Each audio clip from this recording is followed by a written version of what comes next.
But AI is not coming, AI is already here. Soon content will be generated in your feed, personalized to you, seconds before you scroll to it. Like, just think about that. Imagine you're on your feed and you're scrolling, and what you're about to see in 3-5 seconds, it hasn't arrived yet. And today we're joined by my man, Levi Lomey. He's going to tell you how he went from being a model with an entrepreneurial mindset to building a extremely fast growing creator community. He's going to dive deep into what it takes to really stand out. So when I was 15 or 16, I got voted into a high school fashion show. Thought it was a joke. I was like a nerdy kid. I bought a Rubik's Cube to school. Braces, glasses, I was playing chess at school. I was not that. So turns out it was a real fashion show. I was like 15, I cried. I was like, oh, my friends are going to make fun of me. This is not cool, Ended up winning that, won a modeling contract. And within a couple of months, I was on a plane. I was flying to Paris for Fashion Week. How to foster authentic connections and some of his core principles around what it really takes to build a powerful community is becoming the biggest way of the world. You don't need 1 million followers. You need 1,000 true fans. And if you can find your 1,000 true fans and offer them, enough value, they will happily pay you $100 a month. Understanding that right now, creators are building on rented land. Guys, you're not going to want to miss this. You're going to need to hear what he's got to say. So let's jump in.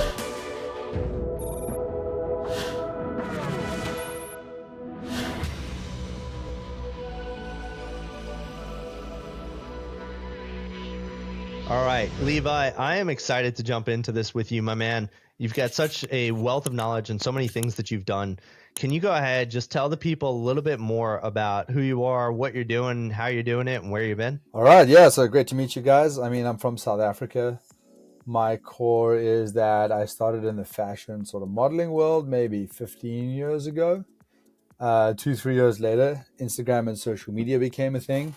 All the agents were on my case. They were like, build a following. It's super important. I didn't really enjoy the process of making content. So I figured out a bunch of like growth hacky ways to basically get my content that I did make seen by more people and grow. I turned that into like a growth marketing agency. I was helping brands and influencers build a following on social media. After doing that for a number of years, I ended up accruing this incredible network of really good people who kind of had these audiences and they wanted to figure out like, well, what's next? I can't really exit an Instagram page. I have to actively post to earn from it. So how do I build something I can sell one day or something that earns in my sleep? And that kind of problem spans across talent as a whole. So influencers don't know when their next brand deal is. Models, their next photo shoot.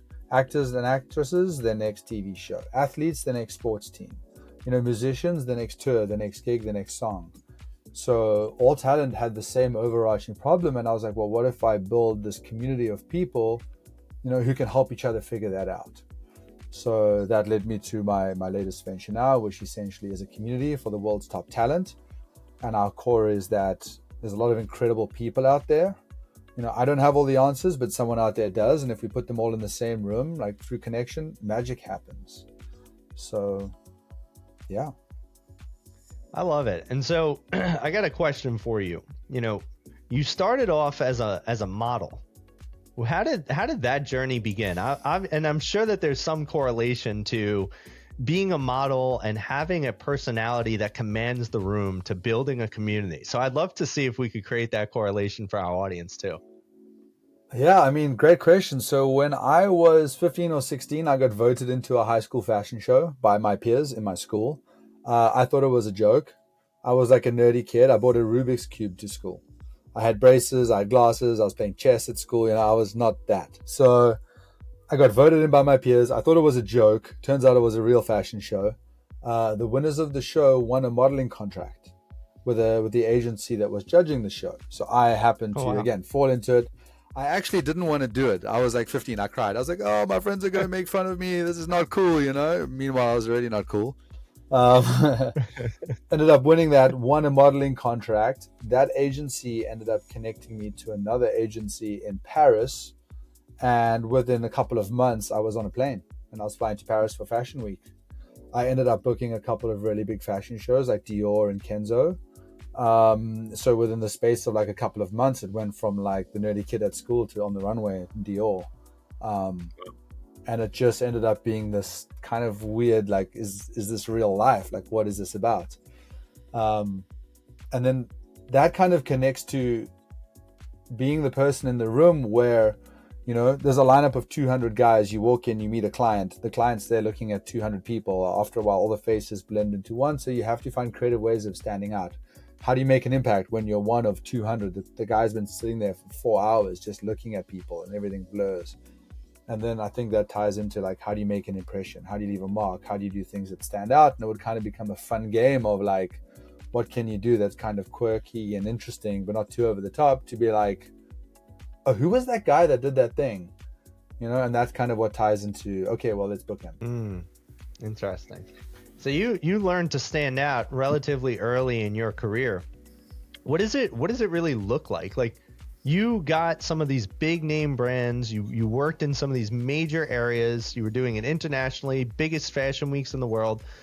What were some of the tricks that you would really do? Can you give the audience like one thing that you might do that was like a signature to Levi when he'd show up?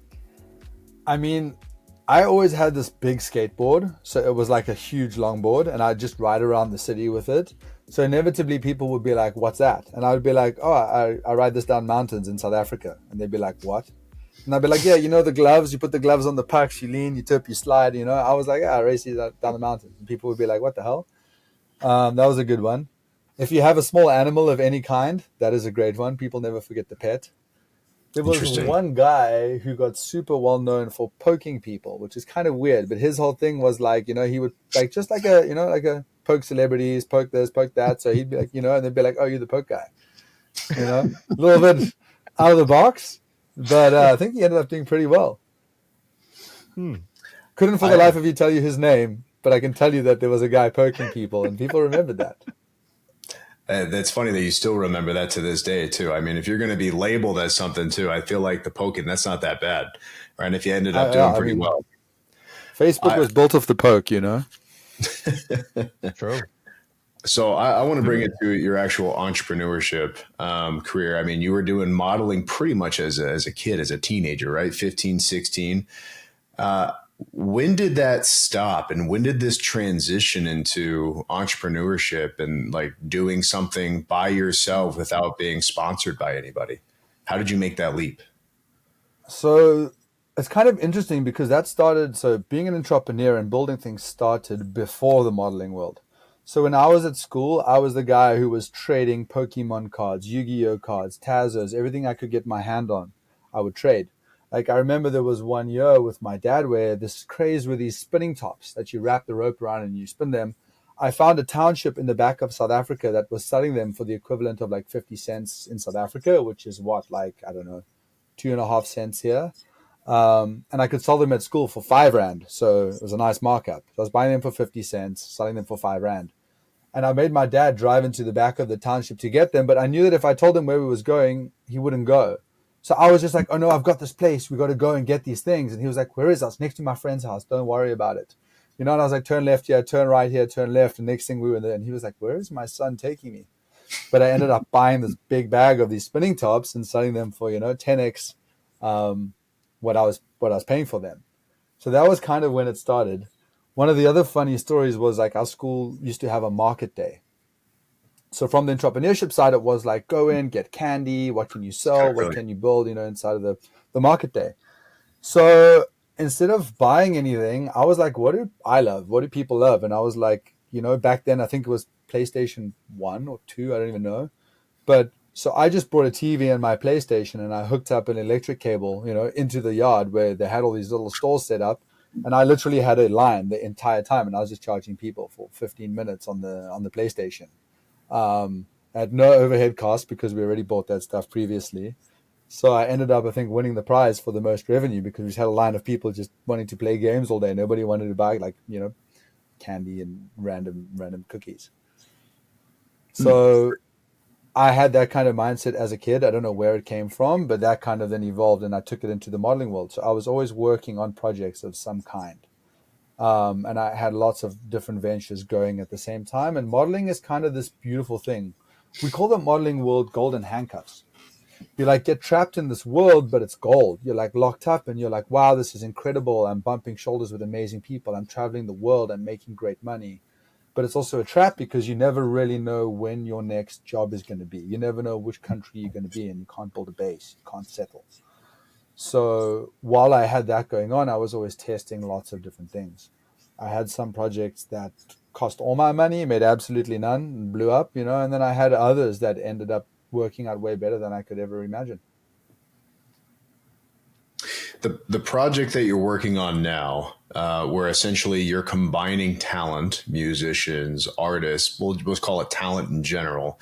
Is this almost like a mastermind where people are coming into? And can you talk a little bit more about what you're doing with these people and for these people? Absolutely, yes. So the core of this community is called, sorry, the community I'm building is called Syndicate 11.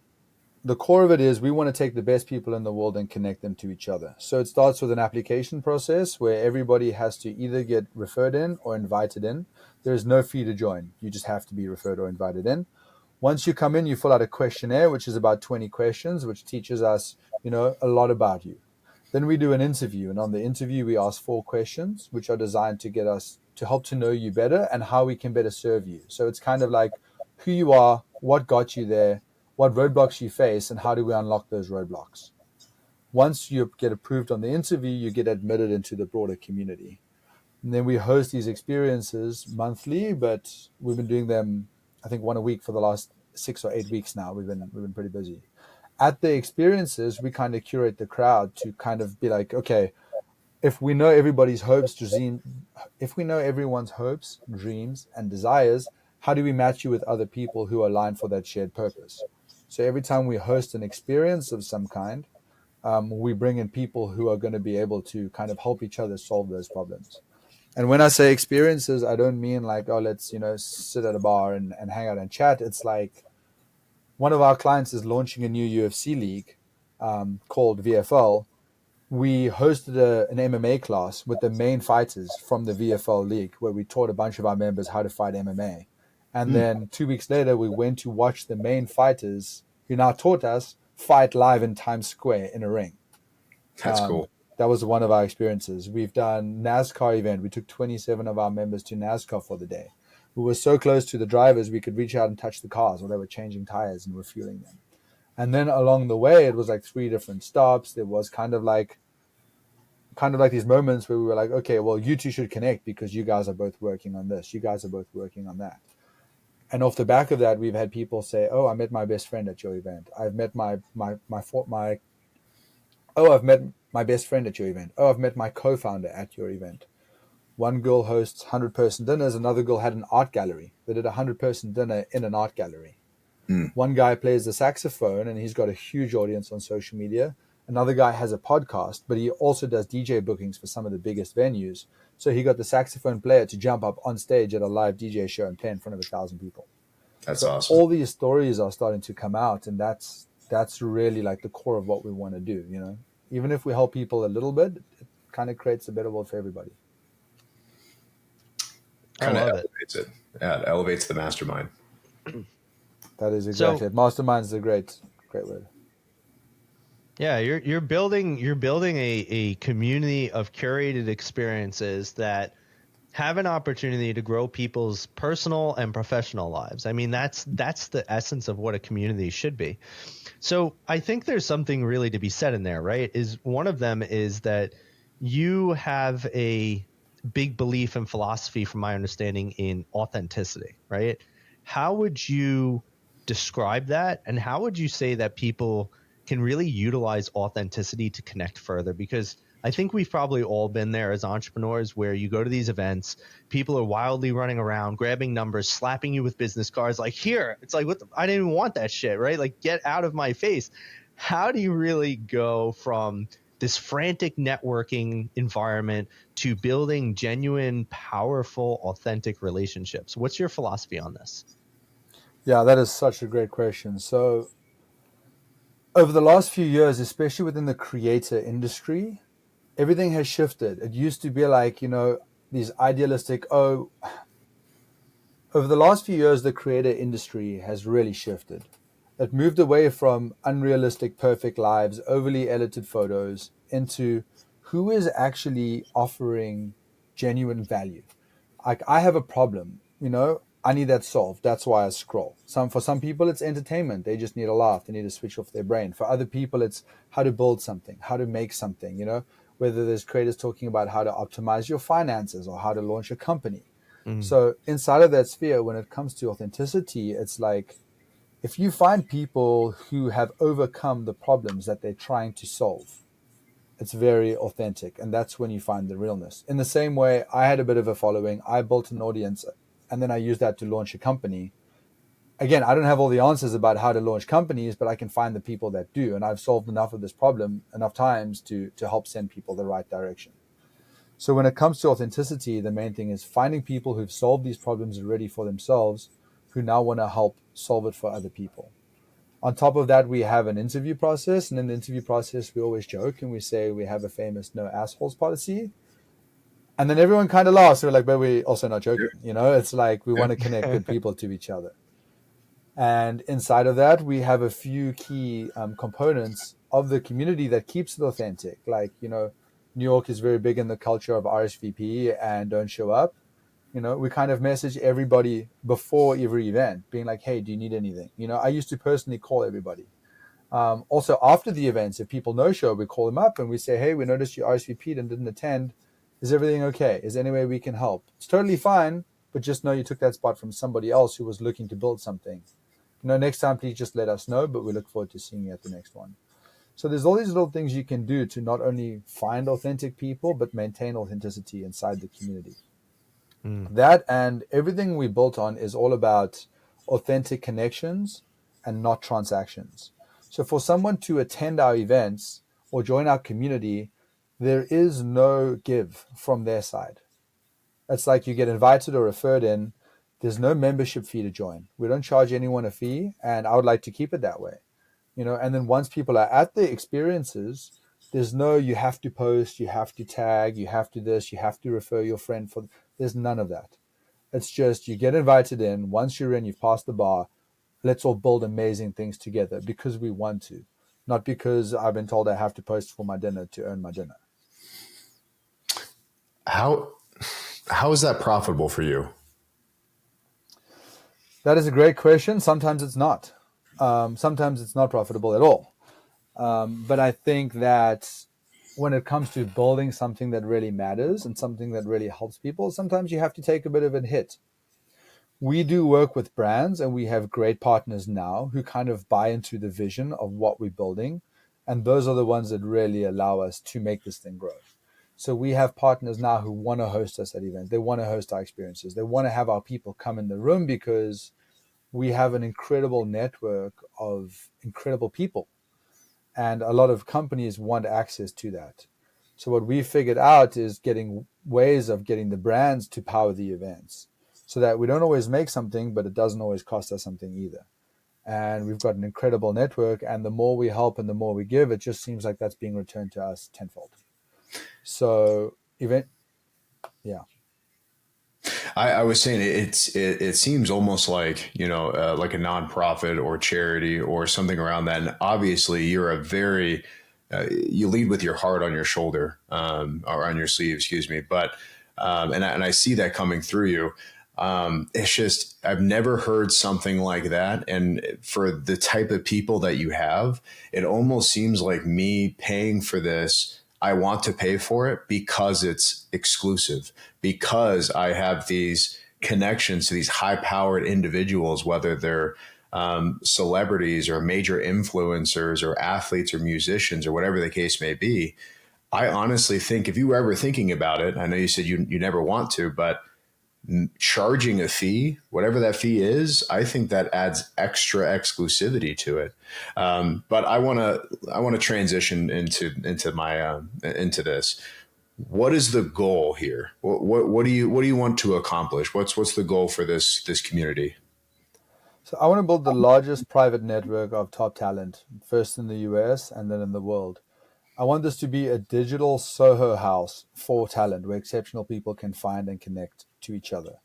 So as much as we don't charge a fee for people to join the community or, to come in and any of our experiences, everything's complimentary. If they're dinners, they're comped.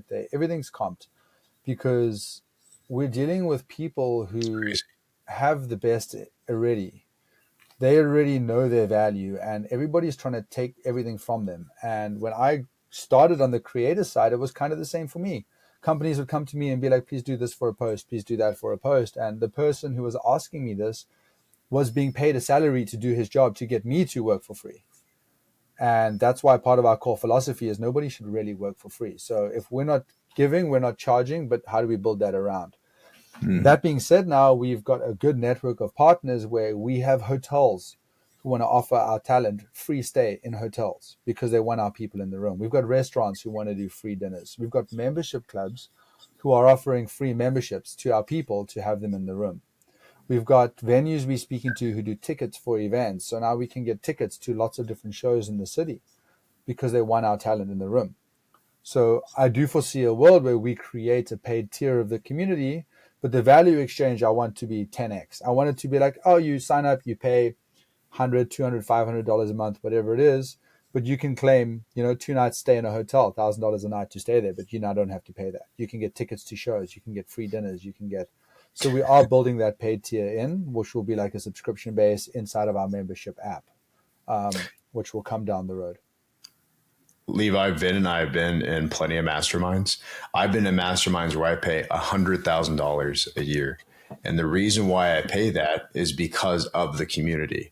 And what you just listed, I didn't get any of that, which is absolutely insane that you would pay something like that because of the community that it's in. Everything that you said is an added bonus on top of what the community has already been put in there. Now, you can't charge that amount, until after I get in there. Just saying here. But I think that's phenomenal. I hope I get invited. Vin, if you're in there, you better invite me. I don't know if I meet the prerequisites as a business owner entrepreneur with a low following, but I think I can give some extra value here. I'm not cool enough yet, Shane. Well, let's. I'm always down to chat partnerships, but yeah, the community is only for talent. So you have to have management of some kind, or like one. So models, artists, creators. We don't allow entrepreneur founders. I don't think that will change. We want to keep it to very much the creative arts, which I have to have a lot of very awkward conversations with a lot of people. We've had people be like, "Yo, I'll pay you $10,000 to join this thing," and I'm like, we can't incorporate that anywhere. It doesn't fit into our model, And I think that's part of what's allowed us to grow. I mean, right now we're up to 317 members. They've got about 420 million followers between them. So they're all quite big. Following is not really a North Star metric for us, but if you're a creator, it shows that you're a good creator.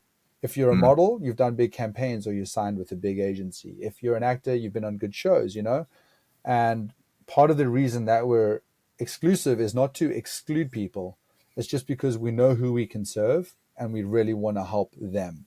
Because, again, that was the side I came from. I had all of these issues. I didn't have a place I could turn to. And it sounds so cheesy, but, one conversation can really change your life. The right person can change your entire trajectory. And I know that because 100%. That's what's happened with me. So if we foster a world where instead of chasing rabbits, which we like to call it, a friend of mine calls it chasing rabbits. When you go out to an event and you hope there's 5 people in the room who can help you and you spend your time, like you said, frantically looking for them. Instead, it's like, let's curate a room where every single person is who you're looking for. And you can just calmly walk from one conversation to the next. And, no matter what, you're going to find someone who could change your life. That's what it's all about, man. Yeah. I know that the wave of the future is communities. And what I love about what you're doing is, I have a very abundant mindset. I think that there's enough for everybody.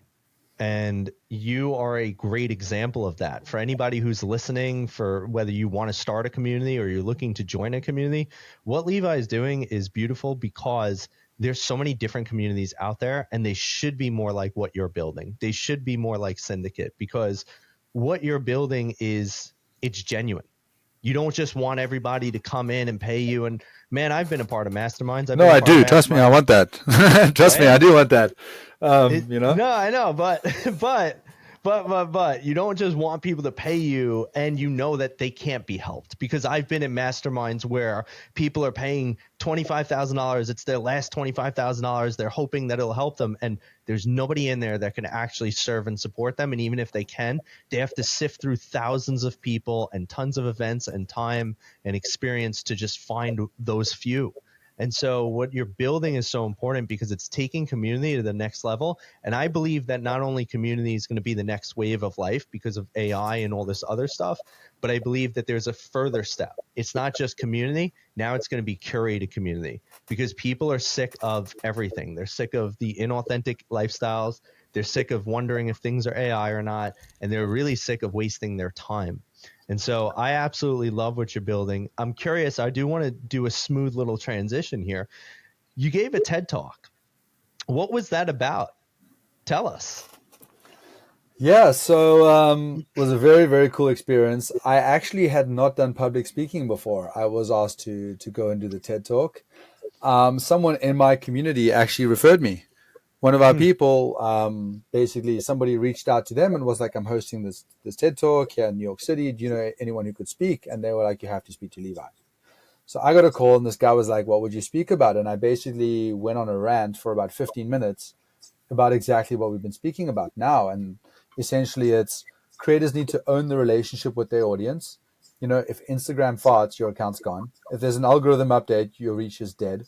How do you actually like directly own the relationship with your audience so that you can use that to build a company, launch something that you can sell one day? How do you really take this huge distribution network that you've built? Because building that's hard. And how do you figure out what can you plug in to not necessarily make money, but to serve your audience with more value, because that's what will generate money. So I don't know if you guys have heard of the 1,000 true fan theory. 1,000 true fan theory essentially states that you don't need 1 million followers. You need 1,000 true fans. And if you can find your 1,000 true fans and offer them, enough value a month, they will happily pay you $100 a month. And then you have $100,000 a month. So we have this insane distribution network, and our creators have millions of followers. But how do you find the 1,000 true fans, and how do you help serve those people better so that they not only pay you $100 a month, but they pay you that every month? So my TED Talk essentially was about that exactly, helping creators own their audience, understanding that right now creators are building on rented land. They don't own this foundation that they're building their companies on top of, and they have to come up with ways to own the relationship with their audience so that they can sell it one day, make money in their sleep, and progress through that question of like, what's next? It's an interesting thing, right? Like we see that, and you mentioned it with the golden handcuffs. We see that so many people, myself, other personal brands, is we're stuck. And so I like that the encouragement is now pushing people to grow their brand beyond where they're showing up and how they're showing up. Is for Syndicate 11, is there a piece of you that when you're building this, you're really looking at not only like you mentioned connecting people, right? Helping them grow, getting them in the right rooms. But is there also a piece of you that wants to take like every creator in your community and teach them how to really like build their own companies? Because you did mention that to a degree, but I'm curious, like, what's the plan behind that? How do you help all of these individuals who have just become the brand start creating companies of their own? Like what's your vision for that? How do you see yourself getting people there?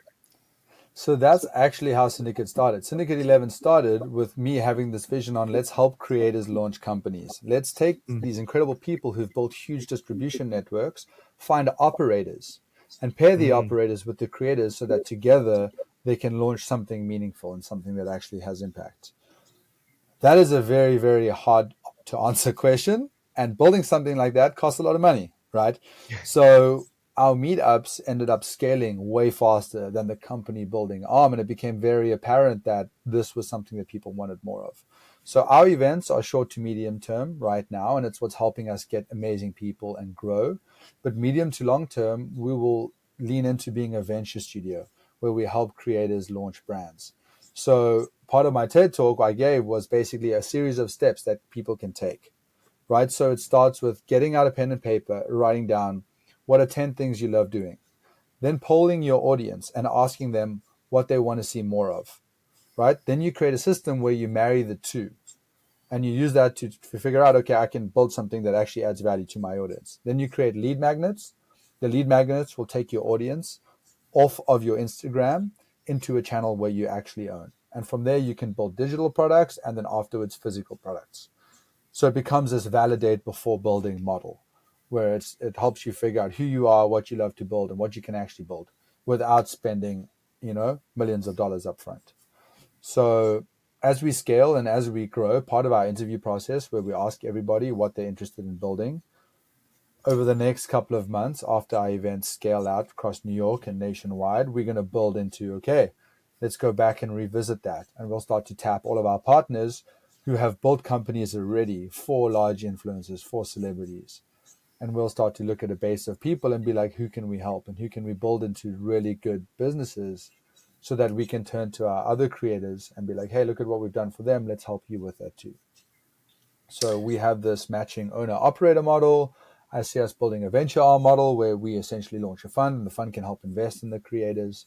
But as the name hints, we want to be syndicators of all of that. We want to just be in the middle and find the best people to best serve the best person, because everyone's unique. Everyone's different. They all have their own needs. There's no one size fits all.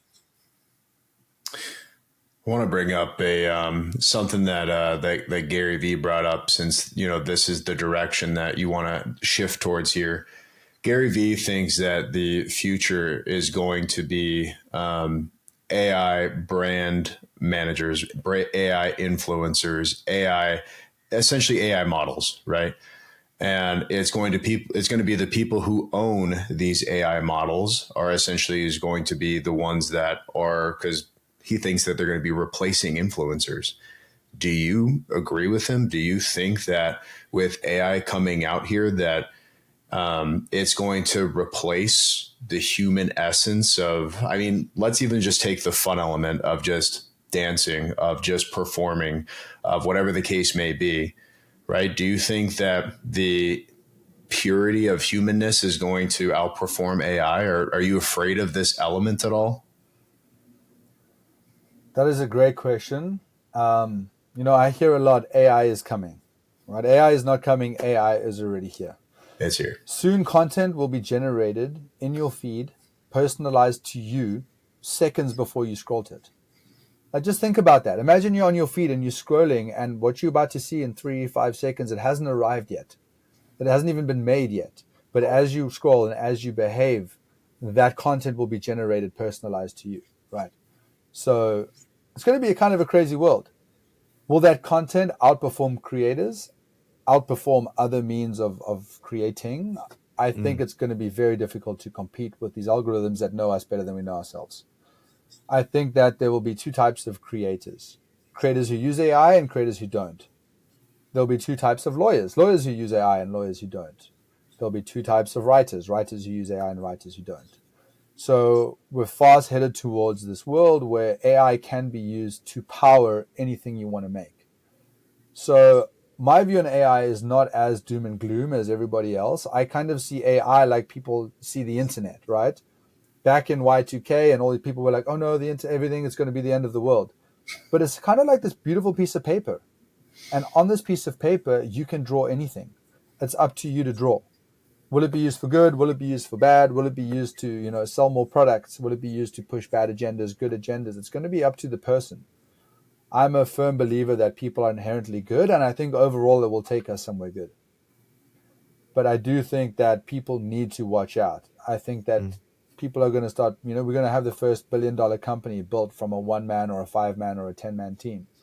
AI is going to allow people to create and do and make things that weren't possible 5 years ago. It already is. So I think that creators do need to wake up. I think they do need to start launching companies. They do need to figure out what they want to build. The AI tools will help them get there. And the ones who start now will actually start becoming owners instead of renters. They'll start owning the land that they build on instead of renting it. Man, this is going to be one hell of an interesting continued revolution as AI grows further. So I'm excited to see all of it. Now, Levi, we are coming up close to the end here, so I want to make sure that I get my last few questions in with you. This has been a phenomenal episode, by the way, so I'm really excited for our listeners to hear this. Question number one that I have for you is, we believe that being a 1%er is more than just being a billionaire. We believe that it's a way of life. It's how you show up. It's how you strive to be extraordinary, different, and do something meaningful and impactful in this world. Or at least that's what I believe it to be. So what is your version of a 1% lifestyle? How do you want to show up differently? I think that's a great question. Being a one percenter, I feel like the core of our businesses are very similar. Being a one percenter is, how do you leave the room better than you found it? You know, Yep. how do you walk away having an impact on somebody that ultimately, you know, changes their life for the better, right? I'm not saying that I know better and I know how to do that, but I kind of see it like they're these seeds that you can plant. So in my mind, being a one percenter is, it's planting these different seeds everywhere that lead to the ultimate benefit of all, the ultimate abundance for all, because it's out there. There's more than enough for everybody. So if you have a conversation and you just change someone's mind a little bit, or you plant a seed that they go on and water themselves, I think that's what being a one percenter is. I agree. I love that. And I really love the aspect of making the room better just by being in it. I'm a big believer of that. That's one of my personal statements in my mission, vision, and value statements. So we're in sync, brother. I love it. We're in sync. We're in sync. Yeah. And I mean, making the room better, it sounds so cheesy, but it can just be as simple as switching someone's mood around, you know, making someone have a better day, saying something funny to make them laugh when they were feeling a bit down. It's not this whole, like, I'm going to tell you how to run your life thing. I think that's where a lot of people get lost in it. It's just, you take a moment that could be slightly bad, slightly down, and you just, you know, add an element to it that makes people think differently, makes them happier. It's so simple. Yeah. You know, there's a million ways to make a room better. I'll tell you a quick story, even though I know we're winding down, but you brought it out of me. Back when I was a firefighter, they used to yell at us and say, like, these are your hallways, right? Like, keep your hallway clean, keep your locker room clean.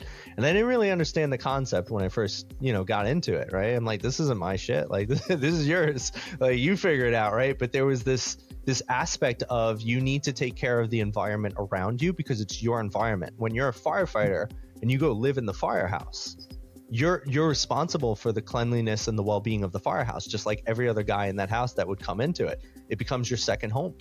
And so the reason that they were yelling at us and instilling that is because the areas you're in, the rooms that you're in, they're your rooms. And the way that I've actually continued to carry this value in my life, and people would say it, personal trainers would ask me, I'll go into the gym and I start cleaning the whole area before I even work out. And they're like, why are you cleaning up? I'm like, because it's my gym. Like, this is my area. I'm responsible for this.